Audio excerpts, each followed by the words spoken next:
Hello guys, ഇന്ന് രാവിലെ തന്നെ കെട്ടിറങ്ങി അങ്ങോട്ട് വന്നല്ലേ. അത് തൃശ്ശൂർ പോകേണ്ട ആവശ്യമുണ്ടായിരുന്നു. അപ്പോൾ പോലത്തേക്ക് തന്നെ എണീച്ചിട്ട് ഓട്ടവും പിടിച്ച് റെയിൽവേ സ്റ്റേഷനിലേക്ക് പോവാം. റെയിൽവേ സ്റ്റേഷനിൽ എത്തി ടിക്കറ്റ് എടുത്ത് ആടുന്ന് ട്രെയിനിൽ കയറി ഇരുന്നപ്പോൾ കണ്ട് ആരുമില്ല ട്രെയിൻ. പിന്നെ രാവിലെ അവിടെ എത്താൻ വേണ്ടി നല്ല ലേറ്റാന്ന് അറിയുന്നതുകൊണ്ട് തന്നെ വേഗം പുറത്തേന് വടിയും ചട്നിയും ആയിട്ട് അപ്പം അത് വേഗം വാങ്ങിയിട്ട് അടുത്ത് തന്നെ അത് തിന്നതിന് പിന്നെ 5 മിനിറ്റ് കഴിയുമ്പോഴത്തേക്ക് ട്രെയിൻ എടുക്കേണ്ട സമയമായി. അപ്പം പിന്നെ ട്രെയിൻ എടുത്ത് കഴിഞ്ഞ് ഒരു 10 മിനിറ്റ് ആ പുറത്തേക്ക് അയച്ചൽ നോക്കി. ഒന്നും കാണാനൊന്നുമില്ല, നല്ല ഇരുടായിരുന്നു. അതുകൊണ്ട് വെറുതെ നോക്കിയിരുന്നു. അത് കണ്ടു കഴിഞ്ഞ് പിന്നെ ആ തണുത്ത കാറ്റ് കിട്ടിയപ്പോൾ ഉറക്കം വന്നു. നല്ല ഉറക്കപ്പിച്ചുണ്ടായിരുന്നല്ലോ. അപ്പം അനങ്ങാണ്ട് കിടന്നുറങ്ങി. പിന്നെ അങ്ങ് എത്താനായപ്പോൾ ഞാനൊന്ന് ഉറക്കി കിട്ടിയത്. അപ്പോൾ അതാടെ എത്താനായി നമ്മ പറഞ്ഞ് പിന്നെ വേഗം തട്ടിയും മുട്ടി സാധനം എടുത്ത് അടുത്തേക്ക് ഇറങ്ങി. ഇരുന്നാലക്കൂടി നമ്മൾ ഇറങ്ങി. എന്നിട്ട് ആടെ സ്റ്റേഷൻ്റെ അടുത്ത് തന്നെ കണ്ട ചായപ്പേടിയൊക്കെ കയറിയിട്ട് പൊറാട്ടൊരു മുട്ട റോസ്റ്റും തന്നിട്ട് ആടുന്ന് പിന്നെ ബസ് കയറിയിട്ട് നേരെ കോളേജിലേക്ക് പോയി. നമ്മൾ പോകുന്നത് ക്രൈസ്റ്റ് കോളേജിൽ. അതിൻ്റെ ഇടയിൽ TC വാങ്ങാൻ വേണ്ടിയിട്ട് നമ്മുടെ അടുത്തേക്ക് പോകുന്നത്. അങ്ങനെ ബസ് ഇറങ്ങി ആടുന്ന ഓട്ടവും പിടിച്ച് നമ്മൾ നേരെ കോളേജിലേക്ക് എത്തി. നമ്മൾ ഒരു 11 മണിയാകുമ്പോഴത്തേക്ക് അവിടെ കോളേജിലെത്തി. എന്നിട്ട് 11 മണി തൊട്ട് വൈകുന്നേരം 4:30 വരെ ആ TCൻ്റെ പ്രൊസീജിയേഴ്സ് ആയിരുന്നു.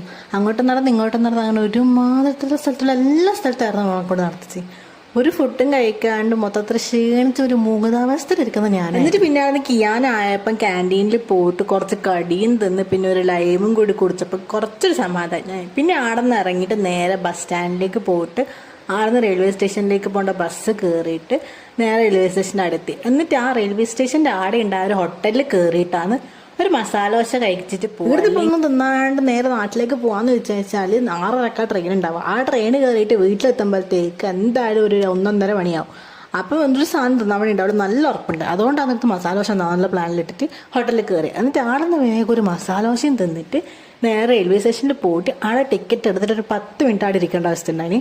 എന്നിട്ട് അങ്ങനെ കറക്റ്റ് ടൈം 6:30 ട്രെയിൻ വന്നിട്ട് പിന്നെ കയറിയിരുന്നു. ആദ്യമൊന്നും സീറ്റ് കിട്ടിയിട്ടില്ല. പിന്നെ കുറച്ച് കഴിഞ്ഞപ്പം സീറ്റ് കിട്ടുമ്പോഴത്തേക്ക് വിൻഡോ സീറ്റ് തന്നെ കിട്ടുകയും ചെയ്തിന്. അവിടെ നല്ല സുഖമായി ആടെ ഇരുന്ന് കിടന്നുറങ്ങി. എന്നിട്ടൊരു 10-10:30-11 മണി ആവാനായപ്പോഴാണ് ഒരു വിശപ്പ് വന്നത്. അപ്പം ബാഗിലുണ്ട് ചിപ്സ് എല്ലാം ഒരു കിഴങ്ങ് വറുത്തിയാണ് തോന്നാതെ. എന്നിട്ട് ആ കിഴങ്ങ് വറുത്തി എടുത്ത് തിന്നിട്ട് എൻ്റെ അടുത്തുള്ള എല്ലാവർക്കും കൊടുത്തിട്ട് എല്ലാവരും തിന്നിട്ട് എല്ലാവരും വിശന്നിരിക്കുന്നില്ലേ. അപ്പം എല്ലാവർക്കും ഉള്ളതുപോലെ കൊടുത്തിട്ട് ട്രെയിൻ ഇറങ്ങിയിട്ട് അവിടെ നിന്ന് ഓട്ടവും പിടിച്ച് നേരെ വീട്ടിലെത്തുമ്പോഴത്തേക്ക് ഞാൻ പറഞ്ഞ പോലെ 1:30 ആയിന്. അപ്പം ഒന്നും തിന്നാനും കിട്ടിയില്ല. അങ്ങാണ്ട് പോയിട്ട് കിടന്നുറങ്ങി. അപ്പോൾ ഓക്കെ ഗൈസ്, ഇത്രയൊക്കെയോളം ബൈ.